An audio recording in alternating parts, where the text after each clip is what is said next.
Let's move on now to the Las Vegas Raiders in our first round predictor series. But before we get into that, Ryan and I, we have a special announcement. We will be going live on April 27th at 6:45 p.m. Central Time for the 2023 NFL Draft. Be sure to mark your calendar, set alarms, join us so then you can watch, provide commentary, provide your opinions, and we can have an interactive chat on what is going on in the NFL Draft and who was selected where. And also, if you've not already, hit that subscribe button, ring that bell to get notified when we create new content. And also, do go live, you will get notified and you can join us. So, Ryan, that being said, let's move on now to the Raiders and what we think they're going to do in the first round. It's very interesting coming because, like, so we just did the Cardinals video. I believe when this video comes out, it will have come out yesterday. And this is one of the premier trade partners with the Cardinals, and the Raiders are almost now, it seems like they're like in an opposite position. In the Cardinals position, how I look at it, they're in a win-win situation. While with the Raiders, not saying that they're in a lose situation, but with all the moves, that's what they could be losers. Like if they stay put and then they don't get a quarterback, then they do decently this year. If they just missed the playoffs, now they're picking in the middle teens. The 2024 draft, probably going to miss a lot of the quarterback prospects for next year. But then, honestly, so then I say that the only benefit might be is if they suck, then they can then draft Jimmy Garoppolo's replacement. But I think what we're going with this is that if they draft the fourth quarterback and he doesn't pan out, it was kind of a waste of a pick. Gotten Jalen Carter, they could have addressed that secondary with Christian Gonzalez or Tyree Wilson if he is available. Your offensive line with Peter Skoronski or Paris Johnson Jr. So it's all really good players, but the organization feels like with all the moves that they made, it's like we're in a win now mode. So we want to go get a guy who can come in and contribute on day one. Yeah. And that, to me, I think leads to the Raiders potentially being a little bit more aggressive this year. I think they brought in Jimmy G to set the floor for the quarterback position. I think they have a willing trade partner in the Arizona Cardinals to move up. But my thing is, I think if you look at it, it's going to be too expensive for Tennessee to move up with all the needs that they have. They're not in that same position that San Francisco was in a few years ago when they traded from 11-3 with was it the Eagles? No, it was the 49ers, you mean? The 49ers. I don't know. The 49ers traded up from 11-3 with somebody. I forget who it was. But they gave up multiple first round picks, and was it the Broncos? I think it was the Broncos. I don't remember. No, Miami. It was Miami. It was Miami. Okay. Yeah. They gave up multiple years of first round picks to do that, and then, one, Trey Lance hasn't really panned out, but also they were in a situation where they could afford to give up that much. Where the Titans, they have a lot of holes and a lot of players that they need to bring in to fill those holes. So, for the Raiders, I think they're in a spot. Their main competitor, I think, is going to be the Colts for that 3 spot. And I think the Raiders, if they make that move, I think the Raiders are leaning towards making that move because I don't think they want to be left hanging in this draft. I think they want to have their guy, kind of what you said. They're going to be probably picking in the middle of next year's draft.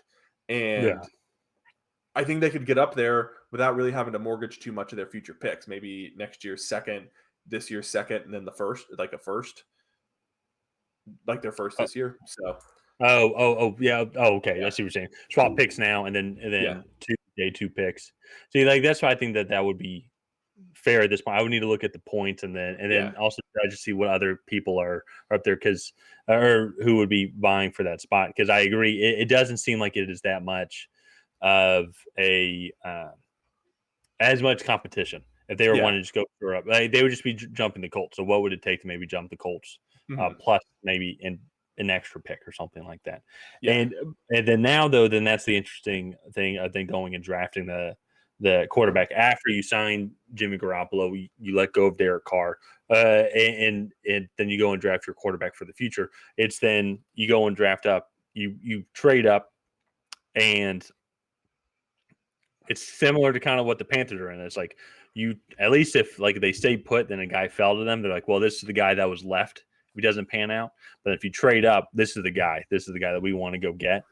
Yeah. It's something similar to what the Panthers will be in if well they drafted the wrong guy and that guy did not pan out. Yeah. So it is an interesting little scenario, and that's what's going to be fun about April 27th, and it's because this is a very interesting, unique draft because there's a lot of good talent, but it's not very clear on where each one's going to fit in. But so we talked about the trade up, but let's say they stay put and then they don't go with quarterback, which I think is also just as much of a possibility. Yeah. Because they are in a very unique situation here. What route do you think that they would want to go in? So if all 4 quarterbacks are off the board by 7, there's only 2 other positions or 2 other players that could be taken. And that would most likely be Will Anderson and Devon Witherspoon. I think if Tyree Wilson falls to the Raiders at 7, they're sprinting to the podium with that pick. Now, Jalen Carter would probably also be there. That's another one that I think would be interesting. Josh McDaniels historically does not like working with players that have a lot of off-the-field trouble. However, Jalen Carter as a prospect is almost as generational as it gets. Him and Quinnen Williams are 2 of the best defensive interior prospects that we've seen over the last 10, 12 years. Yeah. And it's those 2 alone. It's not really even close. So that would be hard to pass up at 7. They do have a lot of needs. I also think they have a need at outside corner. So if Christian Gonzalez falls to them at 7 or Devon Witherspoon falls to them, I think that could also be a very solid pick as well. I know that's just about all the top 10 prospects I just named, but they really could go any which way. Yeah, I mean, since you named all of them, yes, I agree. I agree. No, I probably would. I mean, they made so many moves, but if there's an area probably that is still the weakest, where if it would come out, there is a scenario where 3 quarterbacks are taken in front of them, and then the 3 defensive linemen are taken in front of them. From there, then to me, it would be obvious. Well, it'd be obvious to me. I think you actually would probably go then secondary, because I think then you can still go and get a good offensive lineman with the second pick, or even when the 3rd pick, so to say. But to get the number 1 corner, I think would be great. Or instead, if the second pick, then you can maybe go and get some of these edge rushers that will be in that 2nd round area, like Tuli. I don't know why I chose a name that I can't pronounce. And no offense to Tuli, it's me. I cannot pronounce names. Subscribe and you'll get to see it much more often. Or a Will McDonald, I can do that one. And so that could be the route I think that they would go, is like in that scenario where 3 quarterbacks are taken, 3 of the defensive linemen are taken, Anderson, Wilson, and Carter. And they don't want to take Levis or Richardson. Like, it's possible if Richardson could be available still. I could see them going secondary. So they complete and full merit, and I would support them if they went offensive line. I totally get that. If they would want to take Skoronski, or Johnson Jr. But I think immediate needs, also considering that division secondary, I think getting the future number 1 secondary for you would be important. No, that's definitely important. I think you look at the modern day defense, and the 2 most important positions are outside corner and edge rusher.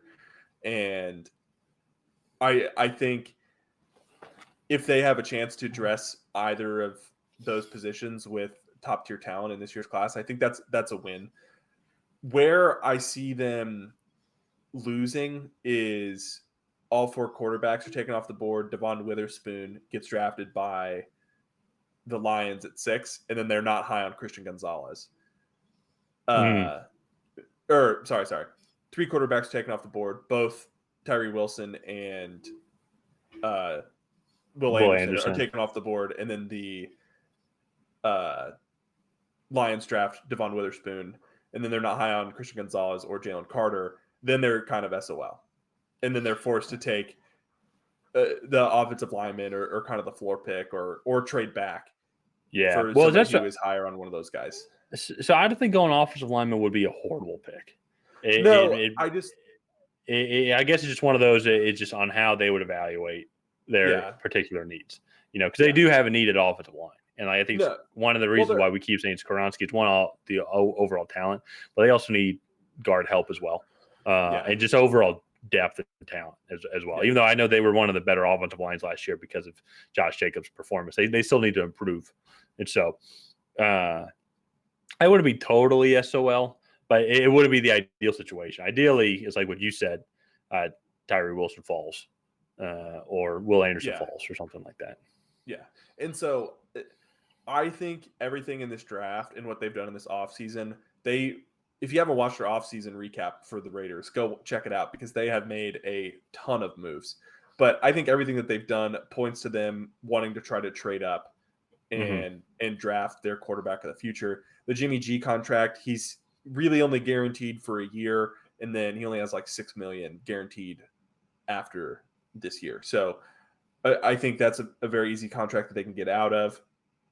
So I think they trade up to 3 and take Richardson and then leave Levis at 4 for the Colts. So but yeah, let's go ahead. Let's wrap up the Las Vegas Raiders video there. Leave a comment down below on what you want to see the Raiders do at 7. Do you want to see them trade up, trade back, stay at 7, and pick the best player available? While you're on your way down there, go ahead and hit that subscribe button, smash the like button, and ring that bell so you get notified when I create new content. And again, we're going live on April 27th for the NFL Draft. Go ahead, go over to our channel, hit that notification button so you get notified when we go live on draft night, and we will see you guys then.